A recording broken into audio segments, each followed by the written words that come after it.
Hello, and welcome to the Healing Power of Yoga on June 14th, 2024. Today, we are focusing on the vagus nerve, what it does for us, and how yoga supports healthy and robust vagal nerve functioning. My name is Regina Trailweaver, and I translate the theory of yoga into practical applications in our practice of the ethics, asana, pranayama, and meditation. And what I'm showing you here is a visual of our whole parasympathetic nervous system, the rest and digest and reproduce part of our nervous system.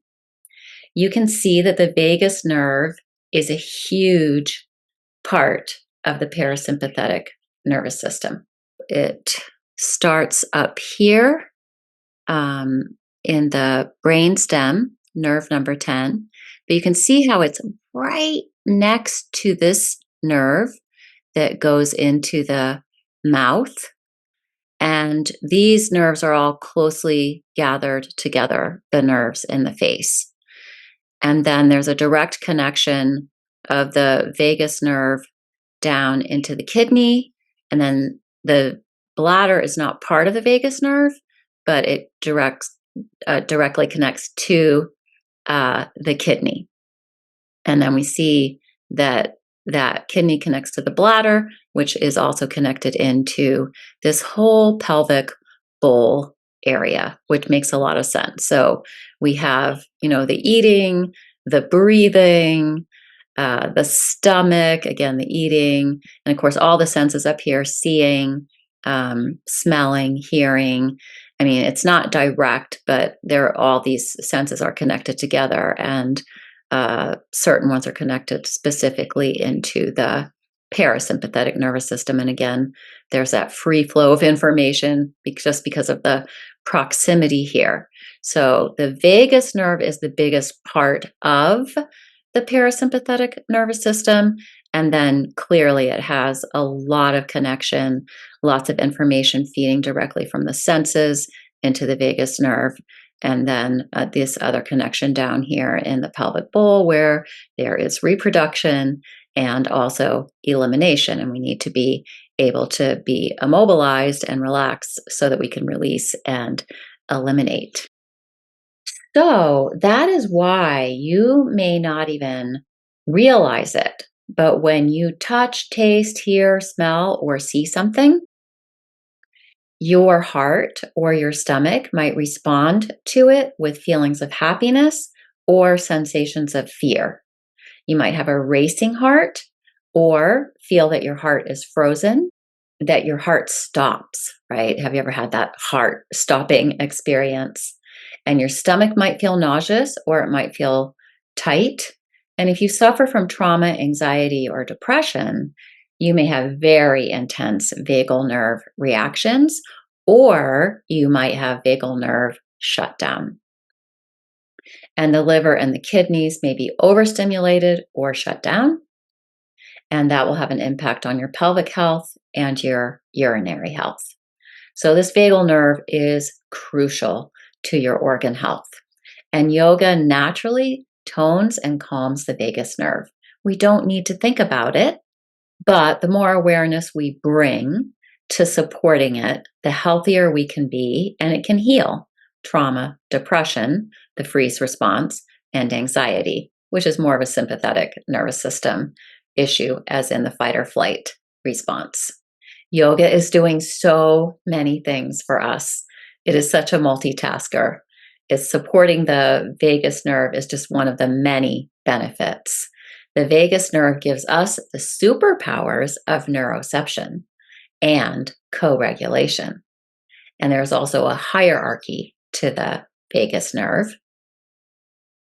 As I said earlier, it originates in the brainstem, but then it moves down through the throat, into the heart, and into the belly. And of course, that's in the visual as well. And some parts are older than others, and this affects the sequencing of operations. And I'll discuss that hierarchy another time because it is very fascinating and it has to have its own focus. So check the links below to see if that is up yet or not. If not yet, it will be soon. And I will also touch on co-regulation today, and I will have more on that too. So again, check the links below for the link to more information on co-regulation. But I'll talk about that a little bit today as well. But today mostly we'll focus on neuroception. Neuroception is the ability of the whole nervous system to sense what is happening all around you. Exteroception, for one, is where the senses come into play. And neuroception also includes interoception, the ability to feel what is happening internally, and proprioception, the ability to sense what is happening in the spaces between two nervous systems, or what is happening between your nervous system and the environment all around you. So proprioception has to do with balance. Where are you in space? Where are you in relationship to others? How are you connecting with the space around you, whether there are other people in it or it's just space? So we can activate all the aspects of neuroception in our yoga practice. Interoception helps us to awaken the senses, but in a regulated way, turning inward, which then helps us to be more sensitive and more refined when we move our senses outward for proprioception and exteroception. Balancing postures help us to strengthen our proprioceptive powers. And this supports healthy co regulation, which is when two vagus nerves are interfacing, yours and mine. And studies show that when one nervous system is calm and centered, that nervous system can have an impact on a nervous system that is agitated or anxious, and vice versa. If someone doesn't know how to regulate their nervous system, they can easily become dysregulated by another dysregulated vagus nerve or overall nervous system. But I think we're starting to understand that the vagus nerve is a big part of this. So we influence each other emotionally.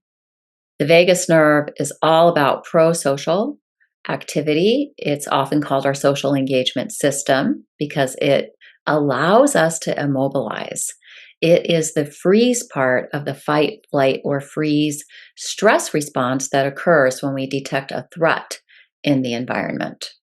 But if the vagus nerve detects safety, then we can enjoy pro-social activities that require immobilization. Immobilization that is not frozen, but resting. These include procreation, nursing a baby, sitting in a group, eating food, which our nervous system likes to do in a group. We sit still, we are together. We can't experience that in person today, but in a way, we are virtually co regulating, feeling safe enough to be here and relax and slow down. So let's find a seat that is steady and easy. You can sit in a chair if that's what you need to do. I'm sitting on my little Zen cushion here. You can sit on a couple of blankets. You can sit right on the floor. It's totally up to you as long as it is a seat that allows you to have the most upright spine. So we're creating space for the nervous system right away as soon as we begin the practice by simply sitting still. And then the three parts of that neuroception are exteroception, right, which we're engaged with all the time. Our senses are almost always being pulled outward to touch, to see, to hear, to taste, to smell. So part of the yoga practice will be that withdrawal of the senses, pratyahara, so that when we go to explore the world with our senses, we're doing it from a place of having pulled in, having centered, having grounded, so that the senses aren't just running amok and taking over. So we'll work with that exteroception. But as I said, we'll pull the senses inward. So then we start to do interoception. So we take the senses and try to see, taste, hear, smell, and feel what is going on inside of us. So I'll take you through several practices that will help us to set that up for the whole nervous system. And then we have proprioception. So in our yoga practice, we're really using proprioception for balance, to really feel if we can find balance wherever we are in space.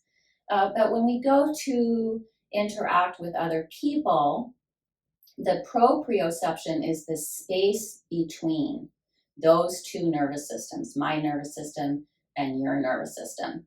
And we're not aware that all of this is happening, right? That we're extero sensing out into the world, and then interocepting inwards, and then sensing what's happening between you and another person. The beauty of the nervous system, it's doing all of this automatically. But in yoga, we're bringing awareness to all of this so that we can have the most optimal experience of ourselves and of our social and emotional interactions with others.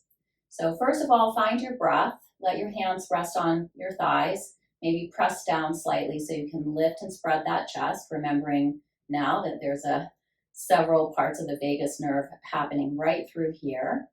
And then lift up through the occipital ridge, so you're making space for the top of the vagus nerve there. And then lightly recede the face. Draw the face back in towards the skull, and that should also help to lift up through the back of the neck, lift up that occipital ridge.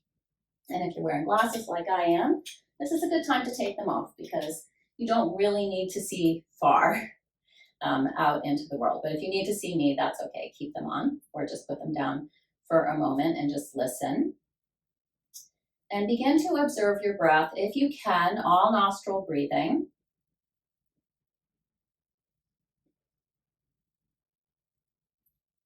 So taste and smell now in service of the breath.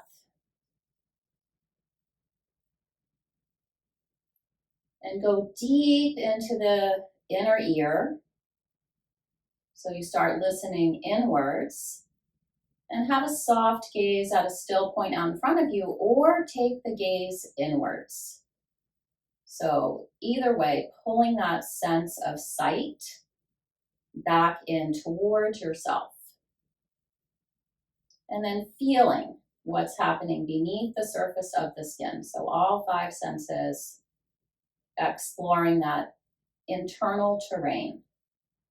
So using that interoceptive aspect of your neuroception ability.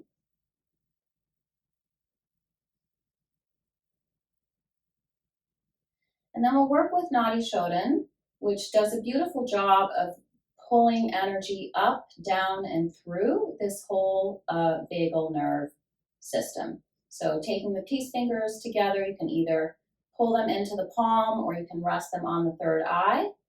And we'll take a deep inhale. Exhale completely. This exhale could be through your mouth if that helps you to really empty out the breath. And then before your next inhale, lightly press the right nostril with the thumb. Inhale through the left nostril. Pull it up towards the third eye.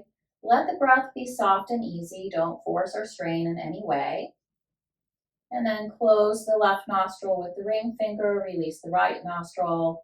Exhale right. As if you're exhaling from the third eye. And then inhale, pull it up through that right nostril. Close the right, release the left, exhale left. So really making this connection between all the nerves in the face and the breath, and the way we bring that breath all the way down into the belly. So inhale, inhale, inhale through that left nostril. Let the belly soften. Let the ribs expand. Close the left, release the right, and exhale, empty out. Feel the ribs slide in, feel the low belly lift up. Inhale. Through the right nostril, bring it up, bathing the nervous system with this fresh, new energy, rejuvenating energy. Close the right, release the left, exhale. Release, release, release. So now we're just really detoxifying, cleansing the whole nervous system, as well as our minds and our bodies. Okay, and we'll do 2 more rounds and I'll stop talking about what's happening. Just know there's a lot going on here. Inhale left. Close the left, release the right, exhale right.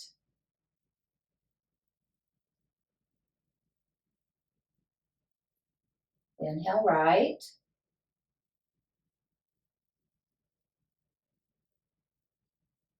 Exhale left.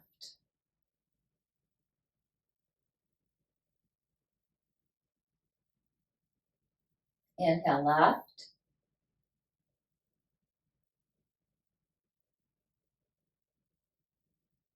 Exhale right. Soft, easy breath. Skin on the face soft. Inhale right.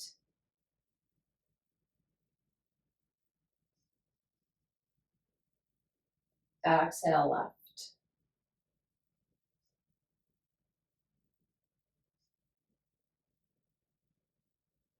Release that right hand down. You can bring both hands into meditation mudra. So index finger and thumbs coming together, other 3 fingers straight and reaching down as you place the backs of the hands on your knees or your thighs. Keep lifting up through that chest and up through the back of the skull. And just notice the difference between the right nostril and the left nostril. Maybe they feel pretty even right now as a result of this alternate nostril breathing. But it's very common to have one nostril be a little more open and the other nostril be a little more closed. And this happens over the course of the day. It goes back and forth, and even during the night. So don't judge it. It's just observation of data. Again, a little interoceptive technique here. And then we'll work with breath of fire. So it's an active exhale through the nostrils and a passive inhale, but it does start with an active inhale. So it looks like this. And then just the exhale is active and you're pulling the belly in and up. I'll go sideways here just to show that a little bit better. So inhale and then exhale.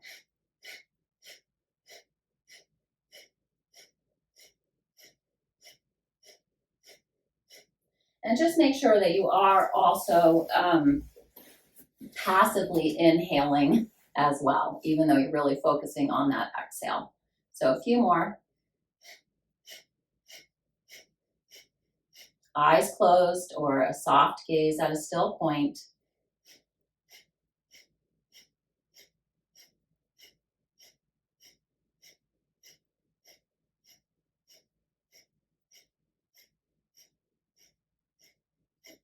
And then let that go. So you can see, or you can understand, or maybe you could even feel how much was happening from the vagus nerve reaching down into the belly and the organs, and then up through the lungs, the heart with that breath, and then exiting out through the place where those senses, the nerves of the senses come together, very close to where that top of the vagus nerve is, where the vagus nerve originates, the origin of the vagus nerve. All right, and we will start moving soon, I promise, but just wanted to give you a little bit more relaxation through the face. So although, again, the vagus nerve isn't actually going up into the face, it is taking the information that the face is receiving. So the more relaxed that face is, the more open this throat and neck area are, the more likely we'll accurately perceive what's happening in the environment, especially in terms of other people, what their energy towards us is, whether we need to be more boundaried with them, maybe even run away. or if we can be open, friendly, cheerful, compassionate, and so on.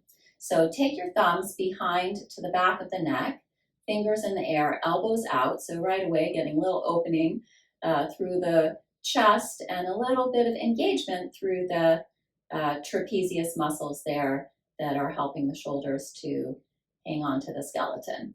And start at the center and then slowly massage your way out. So I like to do kind of an upward motion as if I'm pulling that occipital ridge right up off of that cervical spine and then coming out to the ears. We hold so much tension around the ears that we're not even aware of. We'll come to that in a moment, but do this at least 3 times.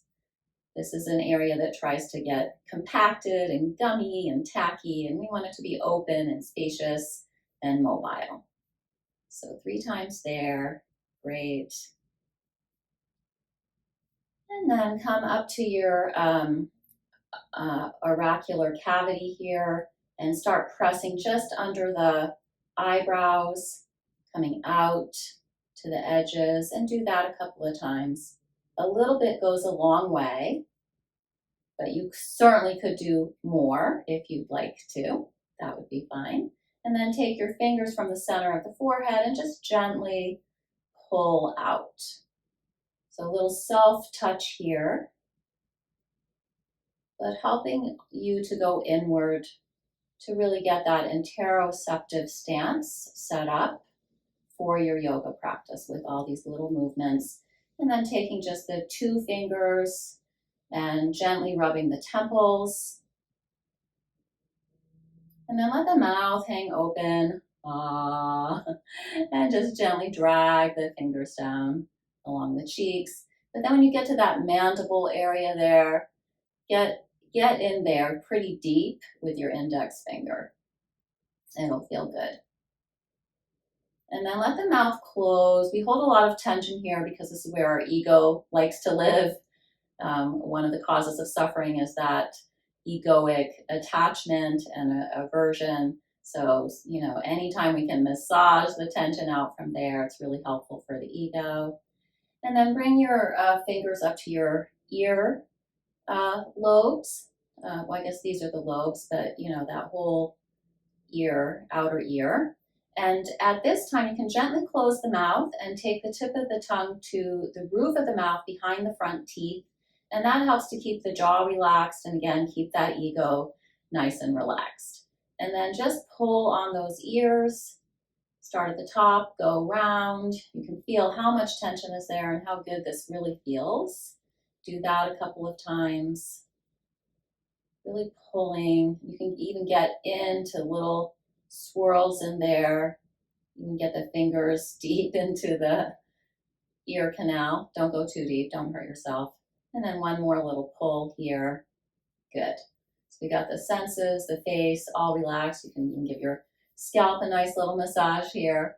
And then take the fingers and just gently pulling down the throat here. So really just touching into the vagus nerve in the throat. Gently comforting, soothing, reassuring. And then bring it down across the chest. And then we'll interlace the fingers and let the hands rest on the chest and lift the chest up into the hands, elbows out and a little heavy. Keep the shoulders rolling down the back, shoulder blades sliding down the back. Feet, legs heavy, relaxed. And this is Vajra Pranayama Mudra. It's called the Thunderbolt to the Heart. So the vagus nerve just really allowing us to have an open heart, to be able to feel our feelings, to be empathetic towards the feelings of others, but also to have that boundary, right? So that space between the proprioception. This is what I'm feeling over here. That's what you're feeling over there. And keeping that separate, not in a disconnected way, but in a way to actually enhance connection. And you actually will feel more connected to others if you know what you're feeling, not just what they are feeling, or vice versa. All right, beautiful. So that tip of the tongue to the roof of the mouth behind the teeth, and just notice how you feel. And now we'll come into some movement. So let's begin with cats and cows. Nice simple movement. Most people know how to do this, but I will walk you through it just in case. So spreading the fingers wide, stacking the shoulders over the wrists, stacking the hips over the knees, hug the outer ankles in so the ankles and the feet are not collapsing here. We're having everything relaxed but engaged. And gently pull the heels of the hands back to pull that armpit chest area forward, but then lightly lift the low ribs in and take the tailbone into the space behind you, back of the neck long, nose points down. So really creating space here for that whole vagus nerve from the throat all the way down into the belly, sending the navel home. On the inhale, just only move the tailbone, lift it up towards the sky, and then start to pull that low belly forward, pull the heart forward, lift the chin, lift the nose, lift the gaze. And then without moving the head, tuck that tailbone under, exhale, empty the breath, press the mat away. And then the last thing that happens is the head drops chin to chest, look back towards the navel, and then we'll inhale, keep looking back, lift that tailbone up, lengthen through the belly, pull that heart forward, lift the gaze. Let those shoulder blades slide in towards the spine, just a little. Don't squeeze them in, just let them slide in. Keep looking forward. Exhale, tailbone curls under, lift up through the pelvic floor, press the front of the feet down, press the hands down, spread the back of the heart to the sky. Open up those shoulder blades, make it feel good. So here we're really toning and strengthening that vagus nerve. And then we'll do one more round. Inhale. Here we open it. We create space for it. We really are just discovering how much space we have here. And we contract through the back body. And then exhale. Take that journey from the tailbone all the way up to the crown of the head. Contracting the front body, lifting the front body into the back body, opening the back body. Strengthening the vagus nerve. Keep the ankles and the feet active and engaged. Mine were just trying to get lazy there. And then inhale, come back to that neutral spine. Now take the knees a little bit wider. And inhale, take that left arm up to the sky. We'll thread the needle. And exhale, dive it under. Don't go too far. Lower that shoulder down right where it would be in that same plane. And then turn your head to the right. And you can just stay here, pressing that right hand down. Try to keep the hips even. Turning at the waist to turn the ribs. Turn the heart to the right. So we see here again that connection of the vagus nerve. And we're squeezing out all the toxins here. If you want a little bit more, you can inhale, reach that right arm up to the sky, really press down through the back of the left arm. And then exhale. If you took the right hand up, get it back down again. And inhale to come up and out of your needle. And we'll do the other side. Inhale. Oh, we already did that side. Inhale, right arm up to the sky. Exhale. So that's a twist already right there. Dive it under, lower that down. If you go too far here, you're going to lose your balance. So don't go too far. Less is more in yoga. And then you can press that left hand down to lift up the left side of the chest. Or you can inhale left arm to the sky. It's up to you. There's more that you could do here, but we're going to keep it really simple today. And just feel here that connection. We've got the vagus nerve coming all the way up and through, and we're twisting the whole thing. So really detoxifying, cleansing out the toxins. And then when you exhale, release if the hand was up in the air at all. And then inhale, press down to come up and out. And when we come up and out of these twists or these holds, then we get soaked with nutrients from the blood and from the lymph. from the lymph system. So that is now flowing freely after that nice squeeze, so really cleaning things out. Bring those knees back in line with the hips, tuck the toes under, press back, strengthen the arms here, and then lift the hip creases up, drop the heels down, spin the inner thighs back, tuck those low ribs in. And again, practicing that interoception. How's it feeling? What's happening inside your body? And then you'll need a little proprioception to walk the feet towards the hands or the hands towards the feet, right? So figuring out where you are in space. And come into a forward fold. So here, giving a nice squeeze to that vagus nerve, especially in the belly area. To see if in the heart area you can keep it open and spacious, shoulders wide, back of the neck long. And then inhale, rise up, circle those arms up to the sky, reach up. So again, we did the squeeze. Now we have a nice soak of energy, of fluids, nutrients, and exhale, bring the hands to the heart. And then from here, we'll do a little side stretch. So we know the kidneys and the liver are there, connected to that vagus nerve. So we'll open that up. Inhale, circle the arms up to the sky, interlace the fingers, press the palms to the sky. And then exhale over to one side. So I'm exhaling to the left, and I'm really letting that right hip go out to the right. I'm hugging that left side body in, reaching down through that right leg, lifting up through the heart. Inhale, back through center. Exhale, letting that other hip slide out, left hip to the left, pulling that right side body in, lifting up through the heart, the arms, keeping the neck and the head relaxed. Inhale, come back through center. Exhale, release the arms down. And then stepping up to the top of the mat, and you'll step your left leg back. So I'll show you what we're going to do here, and you might decide to do something a little easier. I'll show you the more, harder, I would say, more challenging. So we'll be in this standing lunge. So left heel up, arms alongside the ears, right knee over right ankle, sitting into that right sit bone. And then exhale, see if you can, I wasn't able to do it in one step, and that's okay. See if you can come into crane.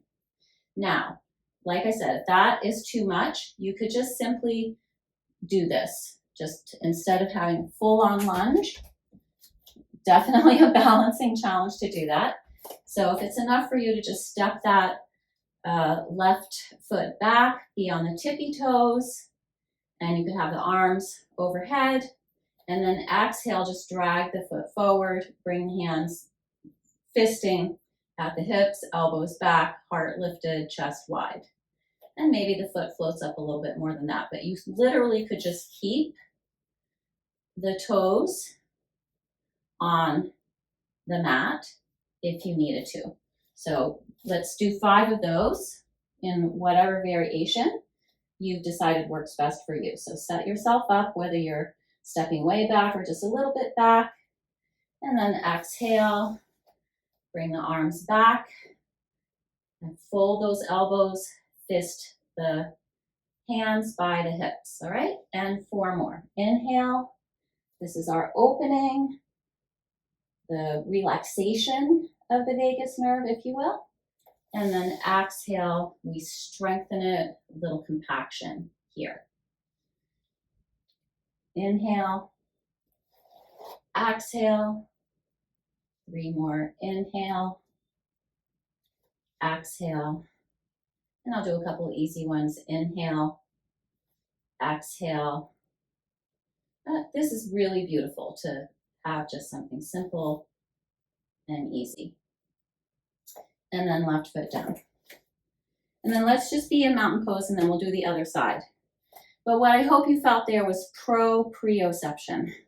So you were moving between two spaces, just as we move between two spaces when we interact with another human being. But even in our relationship with ourselves, we're going to move between those two spaces. So even in mountain pose with both feet firmly grounded on the floor, arms reaching down, heart lifted, press those thighs back, glutes forward, and have a soft gaze at a still point out in front of you.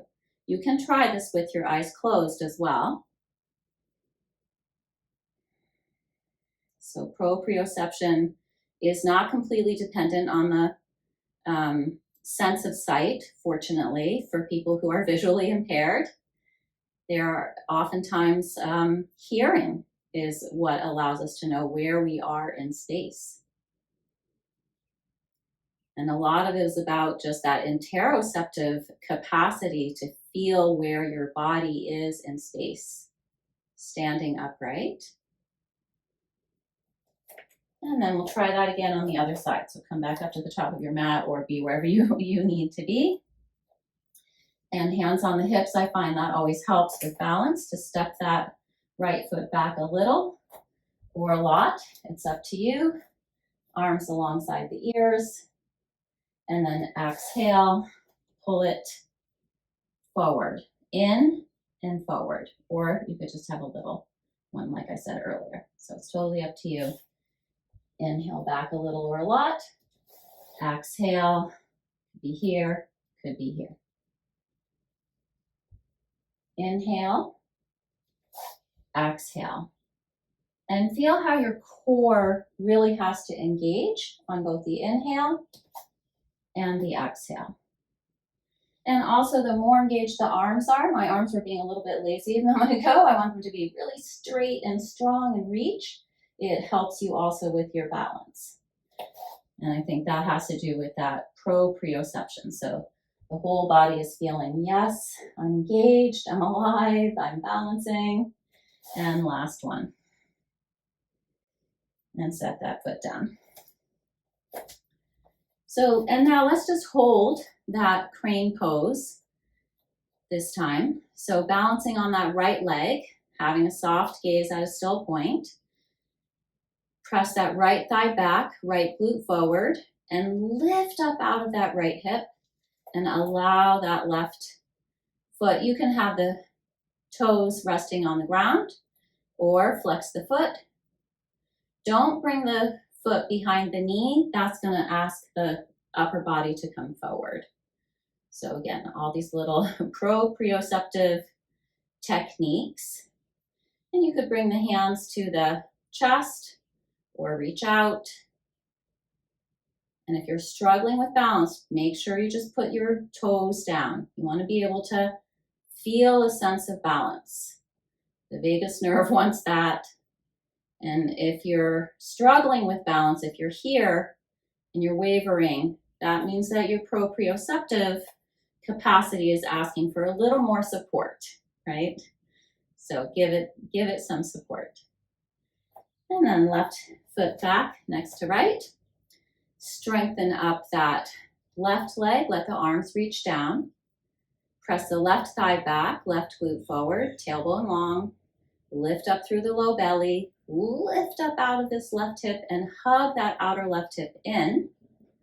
And again, your arms can be out or you can pull them in. Have your soft gaze at a still point. And again, you might just come up onto your tiptoes. The left leg is still doing a lot of work. You're still working on balance. Or the right foot floats up and a little ahead.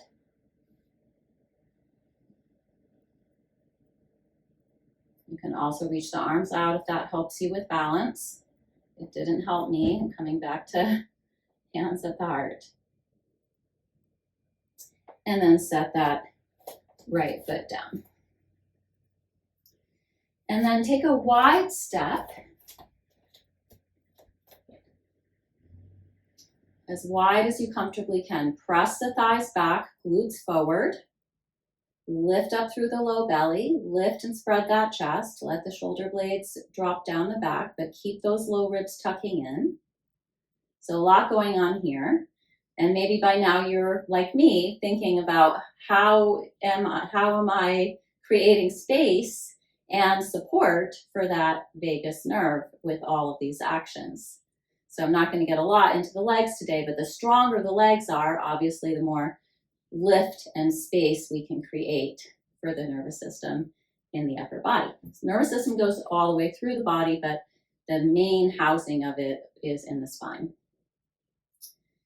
And then as you're ready, hands on the hips. See if you can lift those ribs up out of the waist any amount more. And then exhale, fold forward. Try not to move the legs or the hips at all. Just move that upper body. Keep the lower body still and strong. And don't come all the way down. We're just coming down halfway so we can work on a twist here.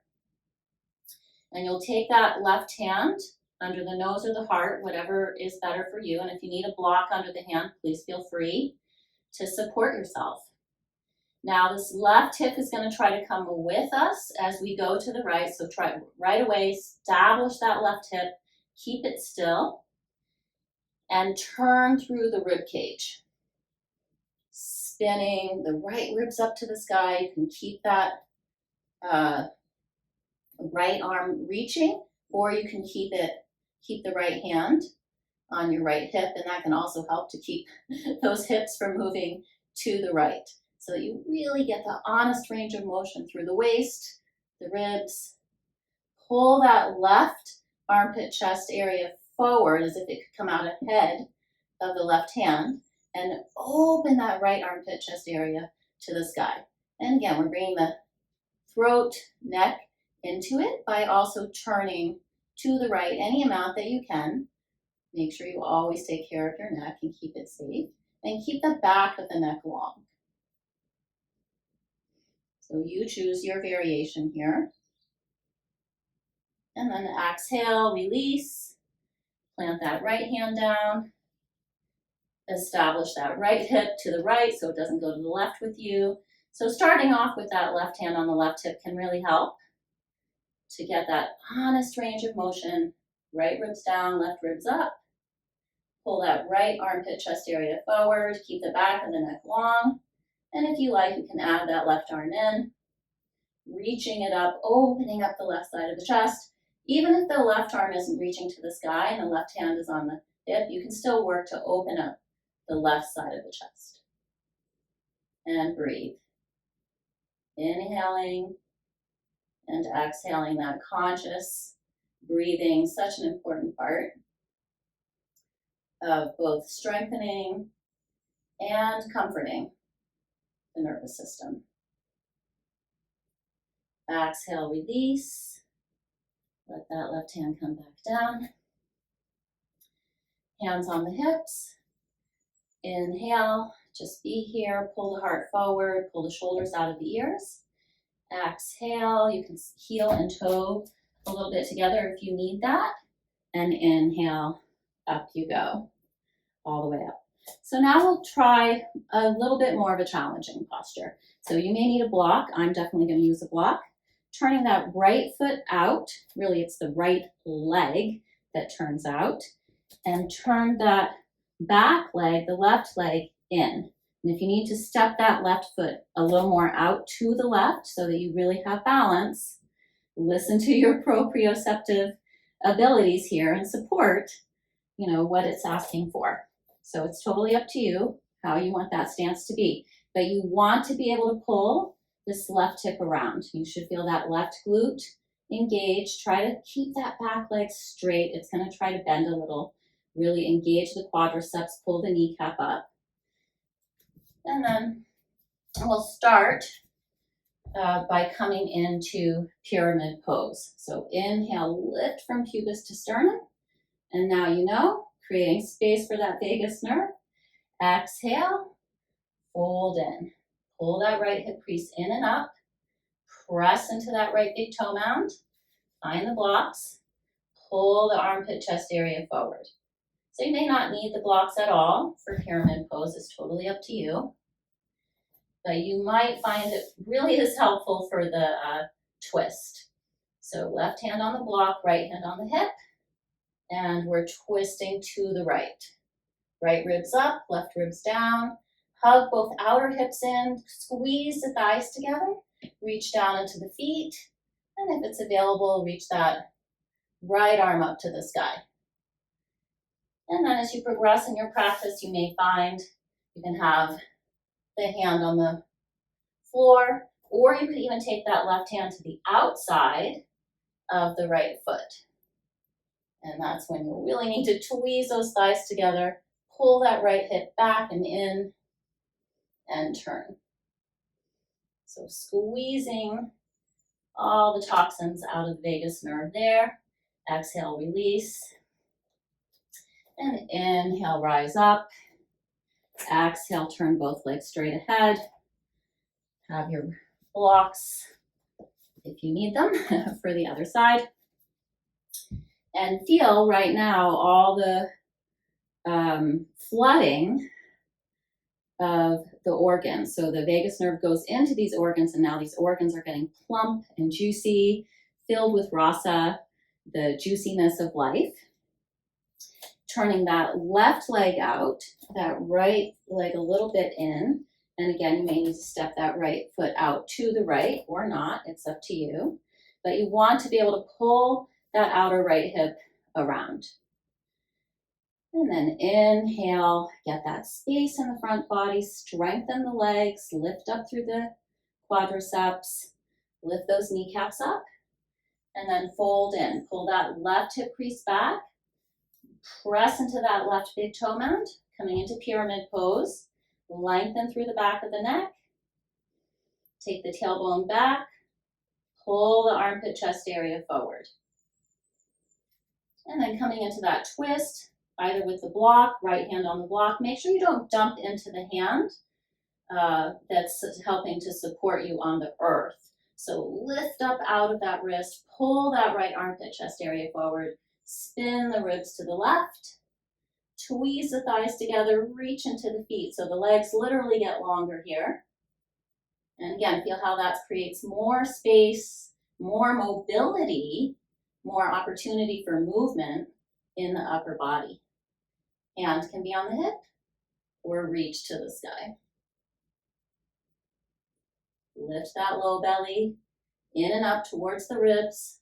Hug the outer hips in. Lift up out of that right wrist. And again, the hand could be on the ground or on the outside of the left foot if you like. Otherwise, exhale, come back. Inhale, come up. And exhale, turn the legs straight ahead. And step those feet together. Come to the top of the mat. Inhale, circle out and up. Exhale, reach the arms out, pull the heart forward, fold in, touch the earth. Let the head hang heavy. And then step those feet back, downward facing dog. Lift those hip creases up, press them back. Quadriceps lift the kneecaps up, inner thighs spin back. Again, you're lifting up out of the wrists even as you press into the rim of the palms. Tuck the low ribs in. Take the tailbone back. Send the navel home. And then coming down onto your knees. And let's come into a little child's pose just for a moment. Just take a little rest. A lot happened there. We started with interoception, worked with some exteroception and proprioception in order to find our way around those poses and get some balance. And then inhale to come up.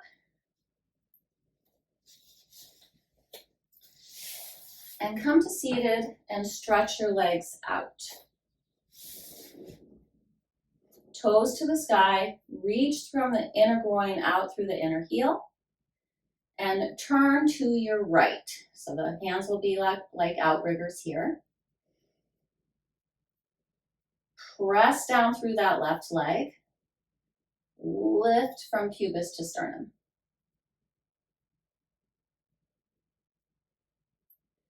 And then if you want, if you can keep the back pretty flat, heart nice and open, and keep the left toes to the sky. If they start falling in, then back off a little. But come into any amount of a forward fold. But notice you're actually also in a twist, so I wanted to end with some tips for the summer. Summer's all about digestion, digesting our food, digesting our experiences. There's a lot of social gatherings. We get together with people and do a lot of eating, but we also have a lot of activity, a lot of movement. So we actually need to fuel our bodies, but we also want to be able to digest all those experiences, the social experiences, the emotional experiences, as well as the actual food that we eat. And twists are wonderful at doing that. Inhale to come up and out. Exhale, other side. Inhale, lift. Exhale, press into that right leg. Don't let the right toes fall in. Come forward any amount. So you're trying to bring those right ribs around towards that left leg. So, and in the middle of all that busyness that we have in summer, all that movement, activity, all that connection with other people, it's important to take time. Slow down, relax. Take some time for yourself so that you can digest all of those experiences. And then inhale to come up and out of the twist. And we'll do another twist that is, so that was a closed twist, what we call closed twist. We're bringing the opposite rib to the opposite leg. Here we're going to do an open twist. So we're actually going to twist around to the left, then reach that right hand towards the right foot, right leg, whatever you can reach, and pull the right ribs forward, left ribs back, and lift that left arm up and over. So you may be able to go a lot deeper than this. You could bring your right ribs onto your right thigh if you like, your right armpit into your thigh, your elbow into your knee, hand to foot, maybe even getting this left hand to your right foot. But to get the benefits of the posture, this is really plenty. So see if you can just slow down, less is more. Enjoy it, press into that left leg. Inhale to come up and out. And exhale, slide along that left leg, any amount. Pull those left ribs forward. Right ribs are spinning up to the sky, right arm up and over. And the gaze also goes up. And don't let the head and neck just collapse. Keep them a natural extension of the spine. Keep the throat soft and open. So the vagus nerve is going to be very active in the summer. So take good care of it. Slow yourself down. Take time to digest. And inhale to come up and out. And exhale. Just come into a seated posture again. Just be here for a few breaths. Just pause and notice how you feel. And so another thing to think about in terms of digestion, in terms of the vagus nerve, is we do want to be selective. What are we going to allow ourselves to be exposed to? Where do we want our senses to be focused? Where the attention goes, prana flows. So do you want your prana to go, to things that really have no meaning for you, don't have purpose for you? You want to be able to say no to the activities and to the people who are not going to support your health and well-being. So before we even get that food into us or get that experience into us that we will then have to digest, we first want to be selective, right? Like when we go grocery shopping, we want to be careful about what we put in our carts. Same with choosing our activities in general. So let's have a very brief shavasana. So we'll have a little bit of time to talk to each other at the end here. So lie down. onto your back. Spread those legs out. Nice big V shape for the legs and a downwards V shape for the arms as well. Palms to the sky. And maybe you can feel there's kind of a pulsing, a vibration. Your vagus nerve is alert, but your body and your mind are able to relax. And that's really the beauty of the vagus nerve, is it is mediating between the sympathetic and the parasympathetic nervous system. So it's really part of the rest and digest system, but it also is able to tell the sympathetic nervous system, look, I don't really have the option of freezing right now, or immobilization is not the best choice, so I'm handing things over to you. But in this moment, hopefully you are in rest and digest. You feel safe enough to be completely immobilized and ready to go out into the world with that sense of safety, and at the same time knowing that if there is a threat, that you have the capacity to meet that challenge. And then pulling your knees in, giving yourself a little hug, rolling over to the right side, one full cycle of breath here.